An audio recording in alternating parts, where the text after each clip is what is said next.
మీరు చూడాలనుకున్నదే మీరు చూస్తున్నది SV99 న్యూస్.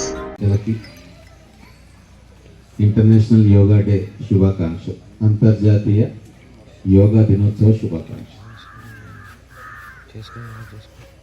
ఈ అంతర్జాతీయ యోగా దినోత్సవం ఎందుకు వచ్చింది, ఎట్లొచ్చింది అనేది చాలా మందికి తెలియకపోవచ్చు. యునైటెడ్ నేషన్స్లో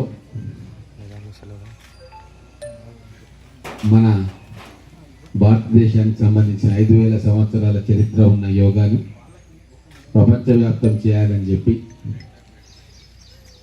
యునైటెడ్ నేషన్స్లో రెజల్యూషన్కు ప్రపోజల్ పెట్టినప్పుడు మన భారత ప్రభుత్వం తరఫున విస్తృతమైన చర్చలు జరిగిన తర్వాత 193 దేశాలు యునైటెడ్ నేషన్స్లో సభ్యత్వం తీసుకుంటే 177 దేశాలు వీటికి స్పాన్సర్స్గా ఉండి అత్యధికమైన మెజారిటీతోటి యునైటెడ్ నేషన్స్ సెక్రటేరియట్లో దీన్ని పాస్ చేసుకోవడం జరిగింది. ఇంత పెద్ద ఎత్తున ఏకాభిప్రాయ సాధన జరిగిన అంశాలు ప్రపంచంలో వేల మీద లెక్క పెట్టదగినవే ఉన్నాయి. అంటే మొత్తం ప్రపంచం కూడా యోగాని ఆమోదించింది. యోగా వల్ల మనకు లాభం జరుగుతుంది అన్న విషయాన్ని సైంటిస్ట్ కూడా రుజువు చేసింది. కొన్ని వేల థియరీస్ వచ్చినాయి దీని మీద. యోగా వల్ల జరిగే లాభం ఏంటి, శరీరానికి అది ఇచ్చే లాభం. మొదలు కొంతమంది అలోపతి డాక్టర్స్ దీన్ని అవహేళన చేసింది, కొంతమంది ఉన్నారు డాక్టర్స్ పెద్దలు.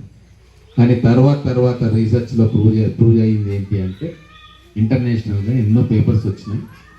ప్రతి ఒక్క జబ్బుకు కూడా ఏదో ఒక యోగాసనం ద్వారా దాన్ని నివారించవచ్చు లేదా పూర్తిగా నయం చేయొచ్చు. సో ఇప్పుడు ప్రపంచంలో ఎవరు కూడా క్వశ్చన్ చేస్తలేరు. యోగా వల్ల జరిగే లాభాల గురించి ఎవరికి కూడా అనుమానం లేదు. అటువంటి యూనివర్సల్ అప్పీల్ ఉన్న ఈ యోగా దినోత్సవాన్ని, మన భారతదేశం నుంచి పుట్టిన యోగాని మనము సరిగ్గా ప్రాక్టీస్ చేయట్లేదేమో అని అనిపిస్తాము. మన అందరం కూడా బిజీగా ఉండి మన బిజీ షెడ్యూల్లో ఒక అర్ధగంట లేదా 45 నిమిషాలు కేటాయిస్తే సరిపోయేదాన్ని కూడా మనం అందరం ఇంక్లూడింగ్ మైసెల్ఫ్ నిర్లక్ష్యం వహిస్తూ ఉన్నాం. సో ఇప్పటి నుంచైనా మనం ఖచ్చితంగా ఒక శబదంలాగా సంకల్పం తీసుకొని ప్రతిరోజు ఎన్ని అవాంతరాలు వచ్చినా ఒక 30 నిమిషాలైనా సరే ఏదో ఒక ఆసనం కావచ్చు, లేదా ధ్యానం కావచ్చు, లేదా ప్రాణాయామం కావచ్చు, మనకు తోచింది, మనకు నచ్చింది, మనకు సులువైనది చేసుకుంటే మన ఆరోగ్యం ఎంతో కొంత ఇంప్రూవ్ అవుతుంది. ఇంకో ప్రశ్న మనం తెలుసుకోవాల్సింది, ఎందుకు ఈ రోజే పెట్టిన యోగా దినోత్సవం జూన్ 21 ఎందుకు? ఎంతమందికి తెలుసు? కొంతమందికి తెలుసు. ఎందుకు ఈరోజు అంటే సమ్మర్ సాల్స్టిస్ అంటారు. ఈరోజు అంటే అత్యధిక సమయం ఎండ ఉండే రోజు, ఇది డే టైం ఉండేది. నార్థన్ హెమిస్ఫియర్లో అత్యధికంగా డే టైం ఉండేది ఈరోజు.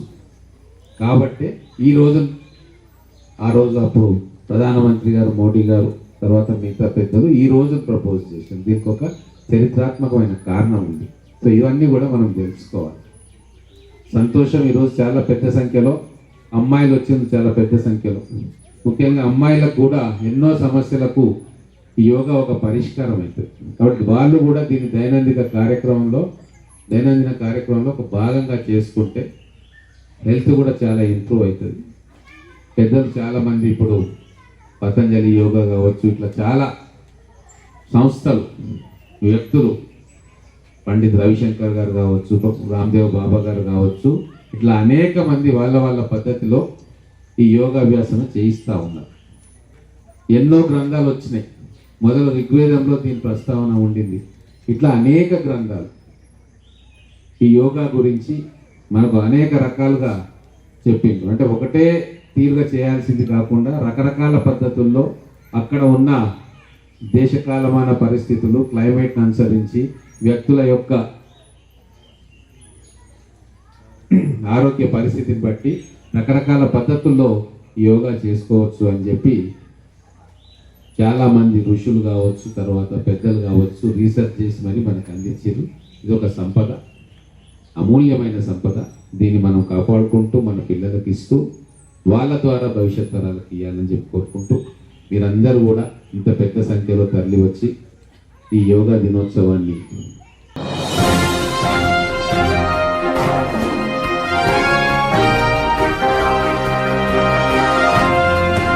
మీరు చూడాలనుకున్నదే మీరు చూస్తున్నది SV 99 న్యూస్.